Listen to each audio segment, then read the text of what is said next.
Eh bien, bonjour à tous. Aujourd'hui, on se retrouve pour une toute nouvelle critique. J'avais envie de revenir sur le tout nouveau film de Sofia Coppola, Priscilla, donc sur la femme qui a été donc la femme d'Elvis Presley pendant quelques temps. Et donc, elle est d'ailleurs elle-même productrice déléguée du film. Donc, on est vraiment de son point de vue. Et puis, Sofia Coppola a adapté le film par rapport à ses mémoires. Donc, on est voilà, sur un film où elle a quand même une emprise certaine. Ça peut se sentir clairement. Voilà, on est vraiment de son point de vue pendant tout le film. Mais bref, je vais y revenir après. Donc, moi, c'est un film que j'attendais quand même pas mal. Parce que, déjà, Sofia Coppola, c'est une réalisatrice que, à la base, alors je dis bien à la base, j'aime beaucoup. Parce que j'aime beaucoup Virgin Suicide et je suis vraiment très fan de Lost in Translation, qui est vraiment un film que ça fait vraiment partie de ces films que je peux voir et revoir, quoi. Je trouve que c'est un film parfait qui arrive à super bien explorer toutes les thématiques qu'il aborde.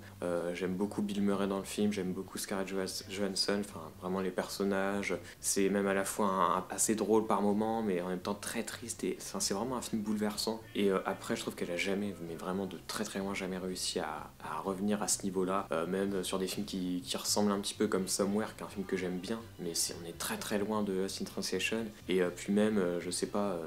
Enfin, j'aime bien aussi Marie-Antoinette par exemple, qui est pas mal, qui est pas trop aimé. Mais après, vraiment c'est compliqué. Dublin Ring, c'est vraiment très compliqué. On the Rock, c'est vraiment. Tu te demandes qu'est-ce qu'elle allait faire là-dedans. Les proies, à la limite, ça se regarde, mais c'est pas dingue. Voilà, je sais pas ce que j'ai oublié là. Mais bref, c'est une réalisatrice où je me dis toujours, ah, il y a moyen. Enfin, genre, je continue d'attendre ces films, mais c'est assez décevant à chaque fois en fait. Et en même temps, voilà, quand un réalisateur a fait un film, un réalisateur ou une réalisatrice a fait vraiment un film très fort, tu te dis toujours, il y a toujours moyen que ça revienne, quoi. Il n'y a pas de raison. Mais voilà. Et en plus, les retours de Priscilla étaient, j'ai l'impression, plutôt vraiment bons. Donc j'étais assez confiant en fait avant de lancer le film. Et puis alors là, je vais vous donner directement mon avis général.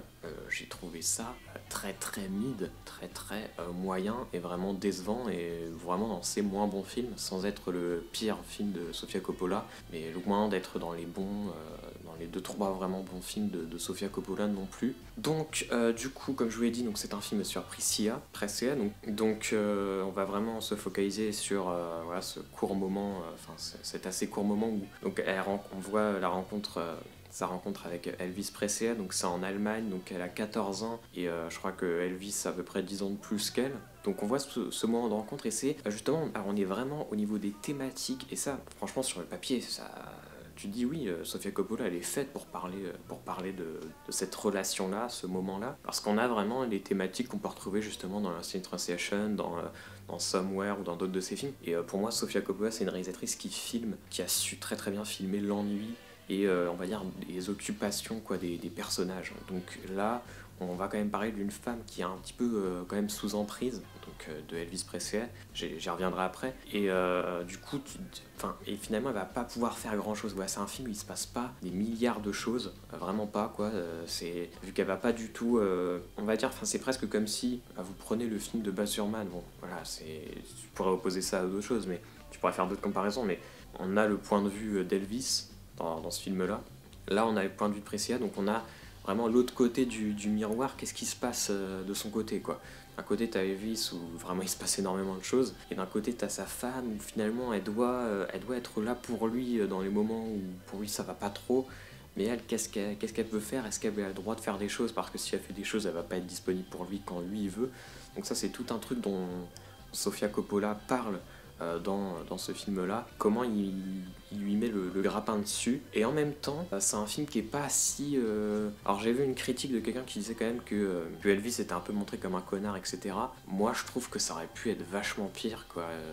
C'est vrai qu'il est pas montré comme un mec très sympa ou quoi, mais genre, je pense que ça aurait pu être pire, et quand tu prends son point de vue, finalement, tu peux comprendre. Même si tu peux aussi te dire, pourquoi en fait elle reste vraiment avec lui. Bon, oui, il y a d'amour, etc. Mais voilà, c'est pareil, je trouve que ça aurait pu être un peu plus développé, le côté pourquoi vraiment elle reste là. là, quoi, dans cette galère. Donc, ouais. D'ailleurs, t'as tout un truc aussi peut-être d'émancipation, parce qu'elle veut peut-être un peu sortir aussi de sa vie de famille, même si bon, elle a que 14 ans au début, quoi, mais voilà, elle va devoir partir avec Elvis, donc elle va devoir aussi promettre à ses parents d'obtenir son diplôme, etc., donc de bien travailler. On va voir que, en fait, bah, c'est compliqué, quoi, parce que quand tu vis avec Elvis, forcément, il y a des soirées, il y a des choses qui se passent le soir, donc le lendemain, est-ce que tu es bien concentré en cours, etc.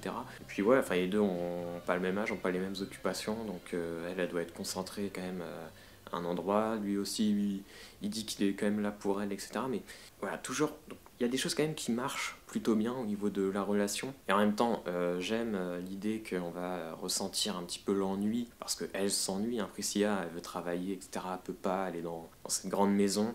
Voilà, avec le père d'Elvis, bon, qui se comporte aussi assez mal avec elle, etc. Elle a vraiment le droit de rien faire. Elle peut même pas rester dans le jardin parce que t'as tous les fans d'Elvis qui sont là à espionner la baraque, la propriété, tout ça. Et puis même, enfin, elle a même pas de chambre, enfin, elle a même pas vraiment d'intimité pour elle, quoi.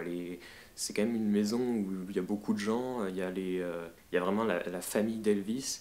Et elle, finalement, enfin, moi, c'est un film d'ailleurs qui m'a beaucoup fait penser au dernier, enfin, pas au dernier film du coup, mais au film de Pablo Larraín, Spencer. Et il y a vraiment plein de parallèles qu'on peut faire. La différence, on va dire, c'est que peut-être que Spencer, elle a pas. Enfin, dans Spencer, elle a peut-être plus d'importance, ouais, si je puis dire ça, importance, enfin de popularité plutôt, que Priscilla, où bah, en fait, c'est Elvis, quoi, qui a la popularité qui est connue, etc. Mais sinon, c'est vraiment deux films qui se ressemblent vachement sur la relation familiale, sur l'emprisonnement, on va dire. Et même la fin m'a beaucoup fait penser, je vais pas plus y revenir, mais m'a beaucoup fait penser. Donc il y a peut-être des choses qui ont été un peu simplifiées, qui vont peut-être énerver des gens, parce que même si, à mon avis, on montre pas que Elvis était un connard ou quoi, bon, on le sublime pas non plus, hein, loin de là. Donc peut-être que ça va énerver des gens, mais franchement, je trouve que bah, honnêtement, ça va. Sinon, pour les prestations, parce que en fait, pour moi, c'est là que le film se débrouille à merveille. Je trouve que Jacob Elordi en Elvis est plutôt bon. Alors, même si c'est pareil, moi, enfin, j'ai pensé vraiment avant de voir le film, mais on va sûrement avoir droit à des comparaisons entre Austin Butler et Jacob Elordi. Alors, ils sont pas du tout logés à la même enseigne, hein. C'est-à-dire que Jacob Elordi n'a pas vraiment de moyens de bah justement, il chante pas, enfin on le voit pas chanter, c'est pareil, je crois qu'il y a eu des problèmes pour avoir les droits, etc., pour diffuser des chansons, même si on en entend quelques-unes, mais assez peu, des chansons d'Elvis. Mais ouais, il y a pas moyen de briller, quoi.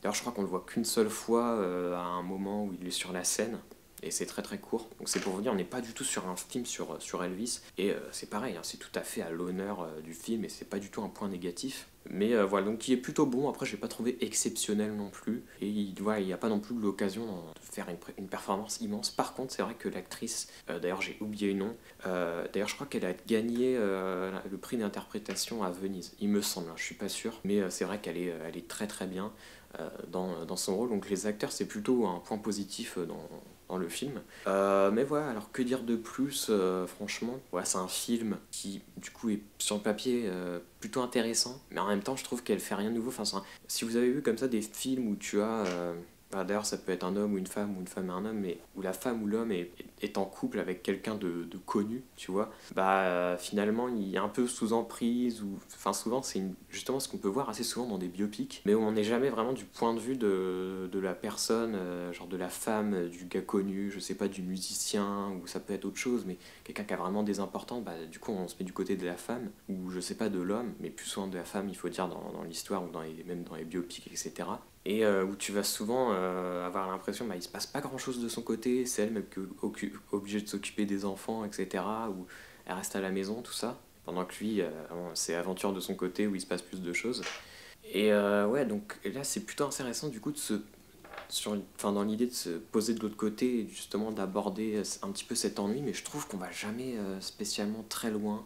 Et en même temps, est-ce qu'on peut aller assez loin? En tout cas, je trouve elle n'arrive pas à donner un souffle à son film comme elle a pu le faire, justement, quoi. C'est pour ça que, pour moi, enfin, c'est pas anodin qu'elle ait eu envie de faire ce film-là, mais en fait, ça marche pas, et je pense qu'elle a juste, Sofia Coppola a perdu, même de son sens de la mise en scène. Enfin, c'est un film qui est finalement assez classique et qui est pas si. Enfin, visuellement, la reconstitution, elle est bonne, hein, mais je trouve qu'il manque vraiment pas mal de choses pour en faire rien qu'un vraiment bon film.